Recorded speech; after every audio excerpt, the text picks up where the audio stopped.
नमस्कार, संगम न्यूज के इस बुलेटिन में आपका स्वागत है। आज की अहम खबरों के साथ मैं हूं निशा। चलते हैं आज की खबरों के सफर में। प्रयागराज में विधानसभा चुनाव की तिथियां नजदीक आते ही विधानसभा क्षेत्र में सियासी समीकरण तेजी से बदलने लगे हैं। जिस शहर पश्चिमी विधानसभा सीट में मामला भाजपा और सपा प्रत्याशी के बीच आमने सामने टक्कर का लग रहा था, बसपा प्रत्याशी के आने के बाद यहां समीकरण पूरी तरीके से बदल गए हैं।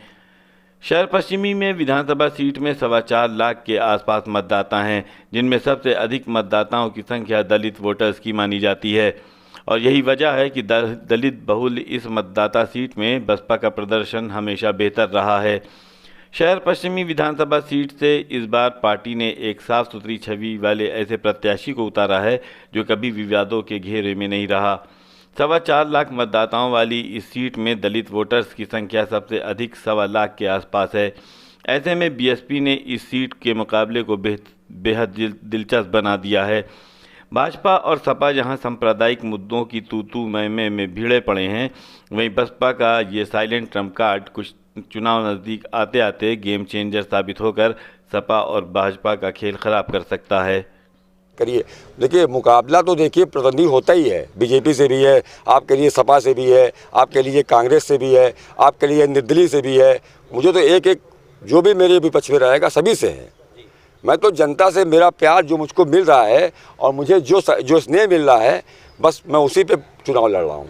देखिए बिल्कुल नहीं, मैं बहन मायावती जी के आशीर्वाद से उतरा हूँ और मुझे बहुजन समाज पार्टी ने अपना 261 प्रत्याशी बनाया है। हम लोगों की टीम बहुत बड़ी टीम है, हम लोगों के पास बहुत बड़े लोग हमारा, और सुनिए कैडर नहीं, कैडर तो है ही है सर। आप पिछला चुनाव उठा के देख लीजिए, वोट प्रतिशत हमारा बहुजन समाज पार्टी का ना तो घटा है और बल्कि बढ़ा ही है। हम लोग कितनी सीटें 2000, 1000, 500, 3000, 4000 से हारे हैं। हमारा वोट प्रतिशत घटा नहीं है और अब की बार हम लोग सरकार बनाने जा रहे हैं और बहुत मजबूती से बनाने जा रहे हैं और बहन मायावती जी मुख्यमंत्री बनने जा रही हैं। देखिए मुद्दे तो बहुत सारे हैं, मुद्दे देखिए बहुत सारे हैं, पर मुद्दे देखिए रोड, सड़क, नाली, ट्रांसपोर्टिंग, मुद्दे तो बहुत सारे हैं। पर अब मुद्दे की बात कहाँ कोई करता है। मुद्दे की बात करिए तो लोग उसको घुमा देते हैं दूसरी तरफ। तो मैं तो मुद्दों पे ही लड़ रहा हूँ। आपके क्या मुद्दे हैं तब? मैं बताया ना, मेरा मुद्दा गली नाली, सड़क, दलित समाज, पिछड़ा समाज, मुस्लिम समाज, सबको मैं जो है जितने भी सर्व समाज हैं मैं सबको ले चल रहा हूँ कि मेरा मुद्दा यही है।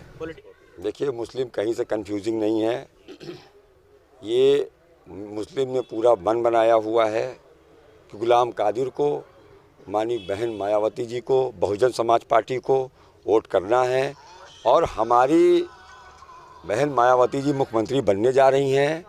पश्चिम से लेके जिधर से भी चुनाव होता चला आ रहा है।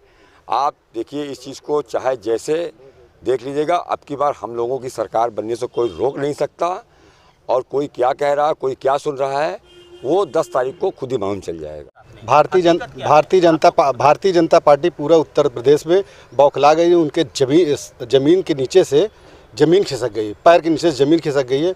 बौखलाहट में वो कुछ भी बक रही है और जो उत्तर प्रदेश से लेकर पश्चिम से लेकर पूर्वांचल तक और बुंदेलखंड से लेकर अवध तक जो लोग भारतीय जनता पार्टी के लोग चुनाव लड़ रहे हैं, आप लोग मीडिया के सम्मानित लोग हैं और लोकतंत्र के चौथे स्तंभ में पाए जाते हैं। आप लोगों को मालूम होना चाहिए कि पूरे उत्तर प्रदेश में भारतीय जनता पार्टी के लोगों को जूतों को माला से पहनाकर और दौड़ाव दाड़ा कर मार रहे हैं, लेकिन मीडिया पर वो 300 पार पहुंचाने का काम कर रहे हैं, 300 पार पहुंचाने का प्रचारित कर रहे हैं।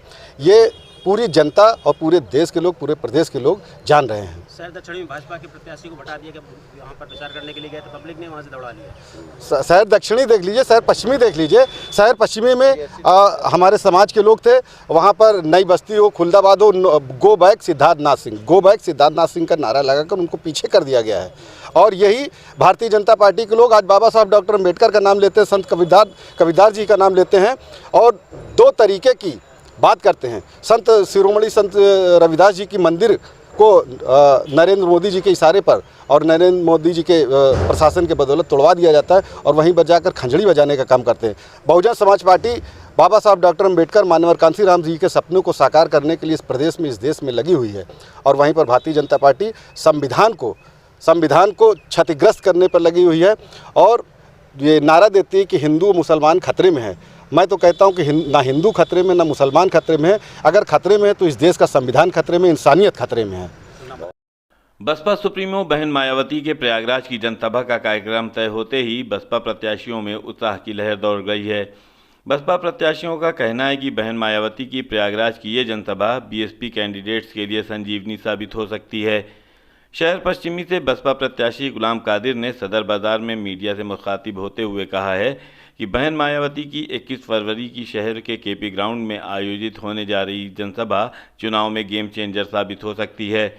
उनका कहना है कि बसपा सुप्रीमो मायावती प्रयागराज के केपी ग्राउंड में दोपहर 11 बजे आएंगी, जहां वो एक विशाल जनसभा को संबोधित करेंगी। गुलाम कादिर का कहना है कि बहन जी की ये जनसभा पार्टी के परंपरागत मतदाताओं में नया जोश भर देगी, जिससे विधानसभा चुनाव में अन्य सियासी दलों के प्रत्याशियों के सियासी समीकरण बिगड़ने तय हैं।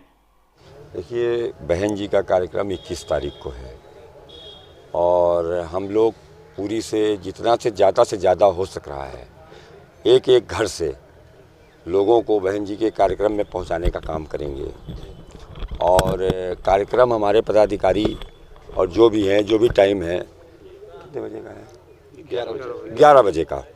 21 तारीख को दिन में 11 बजे का है और सब लोग लगे हुए हैं, पदाधिकारी लगे हुए हैं, कार्यकर्ता लगे हुए हैं, हम भी लगे हुए हैं। सब लोग कार्यक्रम में पहुंचाने की सब व्यवस्था की जा रही है। क्या अपील करना चाहते हैं वोटर से?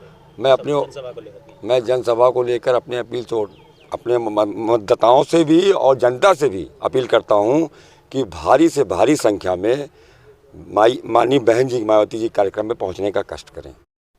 यूपी विधानसभा चुनाव में इस बार अलग अलग रंग प्रत्याशियों के देखने को मिल रहे हैं। इस कड़ी में प्रयागराज की सिटी नॉर्थ सीट से बीजेपी विधायक हर्षवर्धन वाजपेयी का एक वीडियो वायरल हुआ। वीडियो में बीजेपी विधायक जमकर ठुमके लगाते नजर आ रहे हैं। फिलहाल बीजेपी विधायक का वीडियो तेजी से वायरल हो रहा है।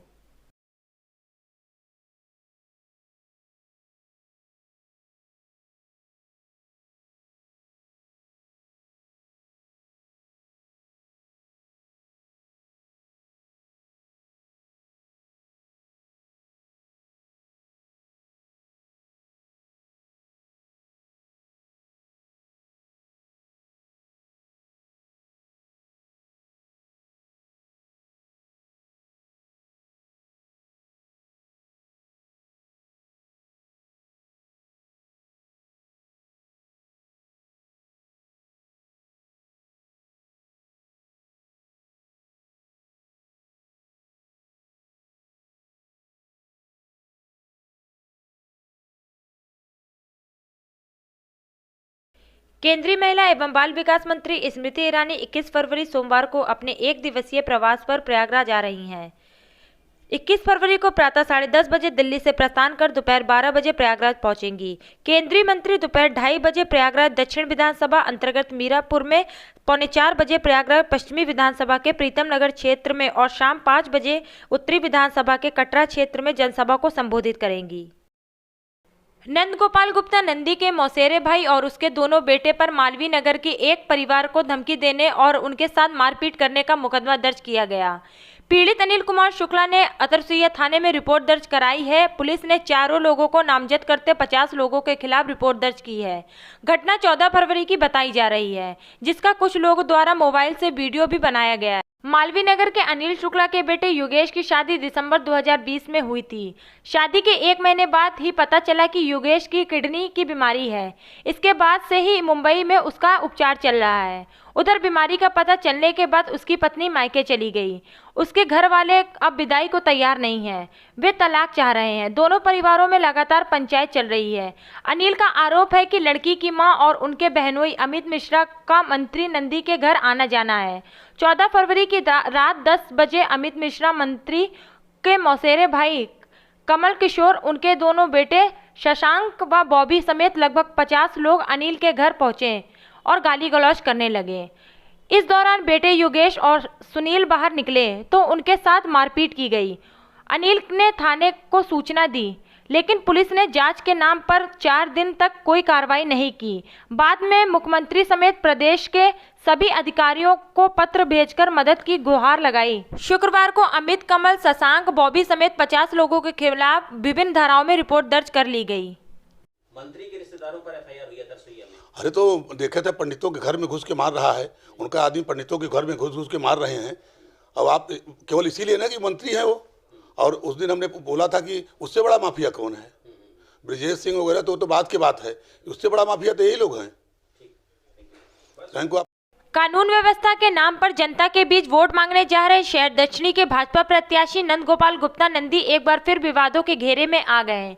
शहर दक्षिणी में अतरसुइया थाना क्षेत्र के अंतर्गत व्यापारी नरेश कुंद्रा की एजेंसी में दिन दहाड़े 1,75,000 के तमंचे के बल पर हुई लूट के मामले में कानून व्यवस्था को लेकर सवाल खड़े होने लगे।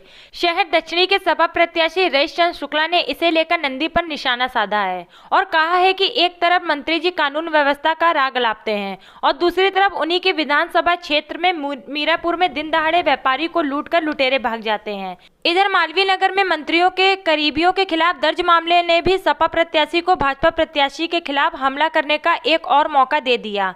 सपा प्रत्याशी ने मीडिया से बातचीत करते हुए कहा है कि वे पहले भी बार बार यही कह रहे थे कि भाजपा ने इस सीट में माफियाओं को उतारा है और उसके माफियाओं स्वरूप की झलक 24 घंटे के अंदर ही विधानसभा क्षेत्र में जनता को मिल गई है।